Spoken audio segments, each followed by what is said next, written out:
Hey everyone, welcome back. Ready for another deep dive? Yeah. Today we're going back in time to World War I. World War One. Yeah. But we're not focusing on the battles, or the trenches. Right. We're looking at the war through different lenses this time. Yeah. The experiences of women. Yeah. Those often overlooked stories that don't always make it into the history books. Absolutely. Our guide for this deep dive is Connie Raker and her book, Unseen Casualties, Women's Hidden War. It's a fascinating read, Really shines a light on how much we miss when we only focus on the traditional war narrative. Exactly. It's like we're only seeing the tip of the iceberg. Yeah. Riker takes us below the surface to uncover the stories of women serving as nurses, spies, even soldiers. And of course, those holding down the fort on the home front. And it's not just a few isolated cases either. The scale of women's involvement in the war is staggering. It really is. In the book, Riker mentions that 750,000 women were basically left to fend for themselves in terms of health and hygiene. Yeah. Can you imagine just trying to manage your, basic hygiene needs in the middle of a war? It's mind-boggling. No proper sanitation, limited access to hygiene products. Yeah. The book talks about women using rags and paper as makeshift sanitary pads and the lack of birth control options. Oh, yeah. That was a huge issue. Meant that high-risk pregnancies were just incredibly common. It's heartbreaking to think about the conditions they had to endure. Absolutely. And it wasn't just neglect. Right. There was actual exploitation happening, too. Absolutely. Women were being pushed into factories to support the war effort,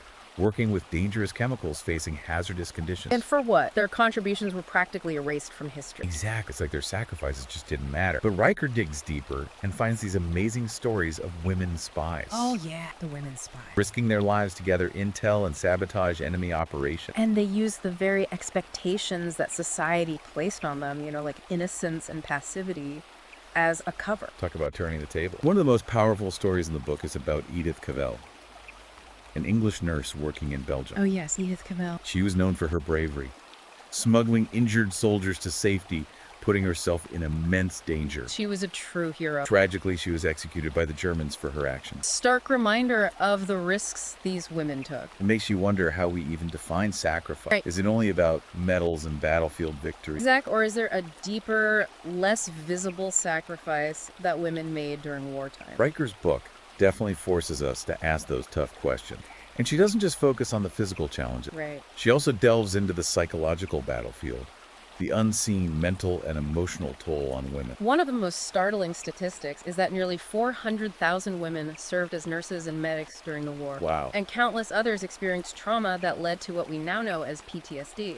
But back then, there was little understanding or support for these invisible wounds. Absolutely. It was a very different time. Riker really brings this to life with the story of Jane, a 25-year-old Army nurse who came home from Vietnam with severe PTSD, flashbacks, nightmares, crippling anxiety. It's a reminder that the scars of war aren't always visible. No, they're not. And Jane's story is sadly not unique. The book also talks about Pauline, a dietitian during the war. She came home to a family that completely misunderstood her trauma. It's like they just expected her to snap back to normal. Yeah, they couldn't grasp the invisible wounds she carried. It makes you wonder, why was there such a disparity in mental health support for women, veterans, compared to men? Were women's experiences just not taken as serious? It's a question that deserves more attention, for sure.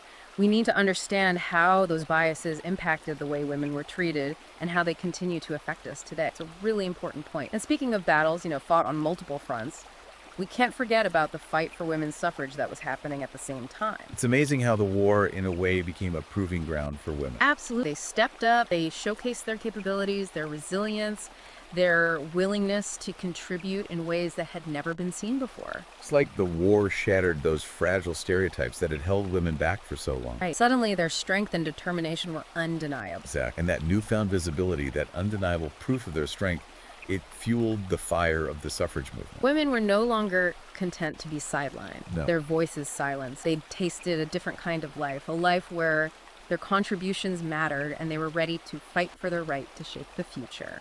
The book mentions Emmeline Pankhurst. Oh, yes. The leader of the Women's Social and Political Union in Britain. She was a force of nature. She was. The woman who refused to back down, even when faced with imprisonment and social backlash. Pankhurst and her daughters, Christabel and Sylvia, they became symbols of that unwavering determination. They marched, they protested, they challenged the status quo, and inspired countless others to join the fight. And they really used the platform of the war to their advantage. They understood that the world was in chaos, and they were willing to use that chaos to push for change. They handed out white feathers to men who weren't fighting, held protests, made sure their voices were heard. Their tactics were bold, controversial even, but undeniably effective. They forced society to confront the issue of women's suffrage, to acknowledge the blatant injustice of denying women the right to vote.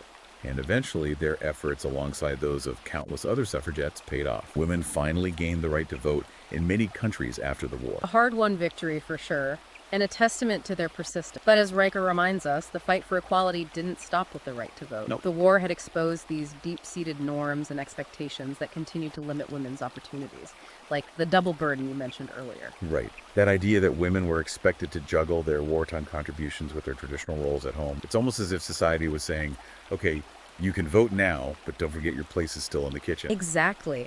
And this created a whole new set of challenges. Women were suddenly expected to balance the demands of work and family, often without adequate support. Right. Riker shares the story of Jane, a woman struggling to balance her factory job with being a wife and mother. Exhaustion, stress, pressure from all sides.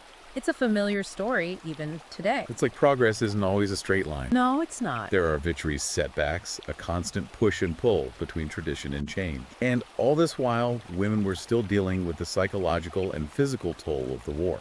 Riker emphasizes how many women were coping with trauma, grief, and anxiety, often in silence and without proper support. It's like the war didn't really end for them when the guns fell silent. No, it didn't. The emotional and mental scars lingered, and women were often left to deal with them alone. The book tells the story of Margaret, a woman who had a breakdown due to the pressure of her responsibility. Yeah. She was left to care for her children alone while her husband was away fighting. And it just became too much for her to bear. It's a stark reminder of the importance of recognizing and addressing the mental health needs of women, especially in times of crisis. And let's not forget the physical toll. Right. Women were working long hours in factories, often in dangerous conditions, Yeah. and their health suffered as a result. Absolutely. Riker brings up Margaret again, this time talking about how she developed a hernia from lifting heavy loads in the factory. Oh. And because there was no health care available to women in her situation, it went untreated. It's a powerful reminder of the lack of support these women received, putting their bodies and minds on the line for the war effort, and their needs were ignored or dismissed. So the war, in a way, forced society to finally confront the reality of women's experience, brought to light the challenges they faced, and the need for better health care and support systems. Precisely. And while the progress was slow, this increased awareness paved the way for future advancements in women's health and well-being. It seems like the legacy of World War I for women was this complex mix of progress and setbacks, of newfound opportunities and persistent challenges. A bittersweet victory for sure. But one crucial point Riker makes is that the fight for equality is a marathon, not a sprint. Yeah. It's a constant struggle to dismantle outdated norms and expectations, to create a world where women are valued, respected, and empowered. And it's a reminder that those hidden stories, those silent sacrifices made by women during the war, they played a vital role in shaping the world we live in today. Absolutely. It all started with their courage, resilience, and determination. And it's a legacy we can all draw inspiration from, especially as we continue to navigate the fight for true equality. Now, shifting gears a bit, Okay. the book also dives into the experiences of women who actually fought in combat. It's a side of the war we rarely hear about. That's where Riker really challenges our preconceived notions about war and gender roles. She unearths these incredible stories of women who defied expectations, took up arms, and fought alongside men. It's incredible to think about the courage it must have taken for them to break free from societal norms and embrace a role considered unthinkable for women at the time. One of the most compelling examples is Malunka Junovic, a Serbian woman who disguised herself as a man to enlist in the army. She served with distinction, was wounded several times, and her secret was only revealed when she was being awarded the highest military honor. Wait, she was so good they didn't even realize she was a woman until they were about to give her a medal. It speaks volumes about her skill, her bravery, her ability to defy the limitations society placed upon her. So what happened when they discovered her secret? Did they discharge her? No, surprisingly, they allowed her to continue serving, but as a nurse. Oh. It's a bittersweet victory, isn't it? She proved she could handle combat, but was still pushed back into a more traditionally feminine role. It just shows how persistent those double standards were, even when women proved they were more than capable. Riker highlights how women in combat faced challenges not just from the enemy, but also from their own side. They were often denied proper supplies training and recognition for their service. It's infuriating to think about. It is. These women put their lives on the line only to be treated as second-class citizens within the very military they're fighting for. The book talks about a woman referred to as Private Jane Doe. Private Junta? She served with honor and distinction, but was denied any recognition or awards simply because of her gender. It's a blatant injustice and a stark reminder of the systemic bias women in combat had to face. And then there's the emotional toll. These women experienced the same horrors of war as men, but were often expected to suppress their emotions, to be tough and unfazed by the trauma they witnessed. It's like they were being told, you can fight, but don't you dare show any weakness. Exactly. And this created a hidden mental health crisis among women in combat. PTSD, anxiety, depression, their struggles were often dismissed or ignored. It's another painful reminder of the invisible scars of war, the wounds we don't see that can have such a devastating impact. Raker shares a particularly poignant story of a female army nurse who treated wounded soldiers on the front lines. After the war, she was plagued by nightmares, flashbacks, and fear, but her pleas for help were dismissed as just nerves or hysteria. It breaks your heart to think about these women being denied the support they desperately needed. Their suffering was minimized, attributed to their gender. And it raises a crucial question. What good is victory if we leave our women as psychological casualties? That's such a powerful question. Yeah. It makes us redefine what heroism truly means Right. and acknowledge the true cost of war. We can't just celebrate the victories while ignoring those unseen wounds, those hidden battles that rage on long after the guns have fallen silent. We need to recognize the complexities of war, the human cost, and provide support for all who have served regardless of gender. And that brings us to another crucial aspect Riker explores, the double standard women faced during the war. Let's unpack that a bit. How did this double standard manifest itself? Well, one of the most glaring examples was the conflicting expectations placed on women's body. They were told they couldn't fight, that they were too weak, too emotional for the battlefield. But at the same time, they were expected to maintain their femininity, to be attractive and desirable to the men returning home. It's that impossible tightrope women are often forced to walk. Be strong, but not too strong. Right. Be independent, but not too independent. Be attractive, but not threatening. Precisely. Riker uses the story of Joan, a young woman pressured to be the perfect wartime wife, to illustrate this point. Joan was expected to be supportive and understanding, to provide comfort and care for her husband while he was away fighting, all while putting her own dreams and aspirations on hold. It's as if she was told to put her life on pause, to prioritize men's needs above her own. And this expectation wasn't limited to wives. It extended to all women who were constantly bombarded with messages about their duty to be patriotic, to support the troops, to maintain a cheerful facade, even as their world crumbled around them. The book mentions the white feather movement again, but this time Riker argues that while it seemed empowering to women, it actually reinforced traditional gender roles by making them responsible for men's actions. It's a fascinating perspective. Women were given the power to shame men into enlisting, but it also perpetuated this idea that men's bravery and masculinity depended on women's approval. It's a subtle yet powerful way of controlling women's behavior and keeping them within their prescribed roles. And this double standard extended to the workplace as well, right? Women were encouraged to take on traditionally male roles, but often for less pay. Of course, it's the same old story. Women are good enough to fill the gaps when men are unavailable, but not valuable enough to be compensated fairly for their labor. And when the war ended, they were expected to step aside, return to their rightful place in the home, as if their wartime contributions had never happened. It's as if society wanted to pretend the war hadn't changed anything, that women hadn't proved their worth. But women weren't having it. They had tasted freedom, experienced a different kind of life, and they were determined to hold on to those gains. Riker talks about the rise of the flapper movement in the 1920s, with women challenging traditional norms of dress behavior and sexuality. It was a rebellion against the constraints of the past, a celebration of their newfound agency, their refusal to be silent. Exactly. And this is why the fight for equality often feels like taking 2 steps forward and 1 step back. Victories, setbacks, moments of progress and regression. But the push for change never stops. That's one of the most hopeful takeaways from this book. The hidden war may have been forgotten by many, but its legacy lives on in the ways women continue to fight for their rights, challenge the status quo, and reshape the world on their own terms. It's a powerful reminder that history isn't made just on the battlefield, but in those everyday acts of courage, resilience, and determination that women display every day. Okay, now buckle up. Oh, Because we're about to delve into an incredibly difficult topic, the sexual violence that women face during and after the war. it's a dark chapter that often gets swept under the rug, but it's essential to confront it if we want to understand the full impact of war on women's lives. Riker doesn't shy away from this topic at all. She paints a very raw picture of the sexual violence that was rampant in war zones, the exploitation, the trauma, the lasting scars borne by these women. One statistic is particularly jarring. An estimated 12,000 women were raped during World War I. It's a horrifying thought. And that's just based on reported cases. The actual number is likely much higher, as many women were too ashamed or afraid to come forward. And it highlights the vulnerability of women, especially in times of conflict. War zones often become breeding grounds for violence and brutality, and women frequently become targets. What's even more disturbing is the lack of response from society. Yeah. Riker shows how sexual violence against women was often dismissed, ignored, even justified as a consequence of war. It's as if they were saying, well, what do you expect? It's war. These things happen. Exactly. And that kind of thinking only perpetuates the cycle of violence and silences the voices of the victim. The book tells the story of a young woman who was raped by a group of soldiers. She was ostracized by her community,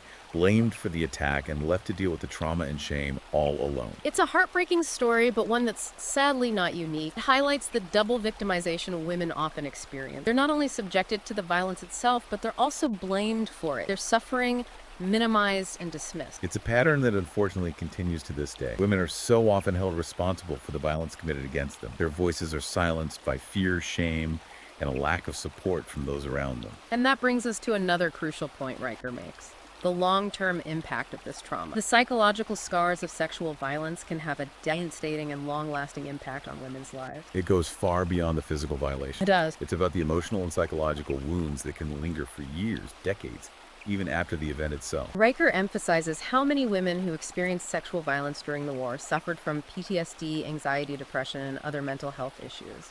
But their struggles were often ignored or misdiagnosed, their pain hidden behind a veil of silence.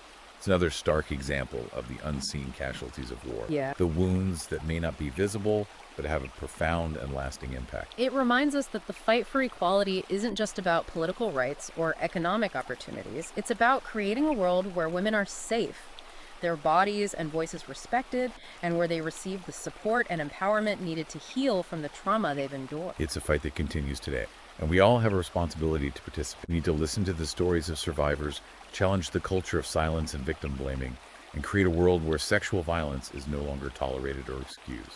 As we reflect on the legacy of World War I and its profound impact on women, it's crucial to remember that these stories are not just about the past. They are about the present, and they are about the future. They serve as a powerful reminder that the fight for equality, for justice, for a world where women are valued and empowered, is a fight that continues today. And it's a fight we must all be a part of. It's heavy stuff, but it's so important to talk about these things. And I think it all circles back to what we were discussing earlier about women's, hidden contributions and sacrifices. And it goes beyond the battlefield. Riker's book really shines a light on how the war reshaped societal expectations and in many ways laid the groundwork for the women's rights movements of the 20th century. Yeah, it's like the war cracked open the door, even if just a little. Right. Women proved they were capable of so much more than society had given them credit for. Exactly. And while they faced tremendous pushback, that experience ignited a spark that just couldn't be extinguished. It's fascinating to see how those ripples spread through the decades that followed. It really is. The book touches on the rise of women in the workforce, the changing social dynamics, even the evolution of fashion. It's like the war forced everyone to reevaluate their assumptions about what women were capable of. And it wasn't just about capabilities. It was about challenging deeply ingrained beliefs about women's roles, their place in society. It was about demanding recognition, respect, and a voice at the table. Riker talks about how the war created a sense of solidarity among women, a shared understanding of their struggles, and a determination to fight for a better future. That shared experience, that sense of collective purpose, it fueled the movements for equal rights, for reproductive freedom, for an end to discrimination and violence against women. It's incredible to see how those seeds of change, planted amidst the chaos and turmoil of war, blossomed into such powerful forces for social progress. It's really remarkable. So as we wrap up our deep dive into unseen casualties, what's the most important message you hope listeners take away from this book? I think it's about recognizing the power of women's stories, their resilience, their unwavering spirit. It's about understanding how their experiences, both the triumphs and the tragedies, have shaped our world. It's a call to action, isn't it? It is. A reminder that the fight for equality continues, and we all have a role to play in ensuring that women's voices are heard, their contributions valued, and their rights protected. Absolutely. And I encourage everyone to check out Connie Riker's book, Unseen Casualties, Women's Hidden War on Amazon Kindle and Google Playbooks. It's a powerful and moving testament to the indomitable spirit of women, a must-read for anyone who wants to gain a deeper understanding of the complex legacy of World War I. Thank you so much for joining us on this incredibly insightful journey. We'll see you next time on The Deep Dive.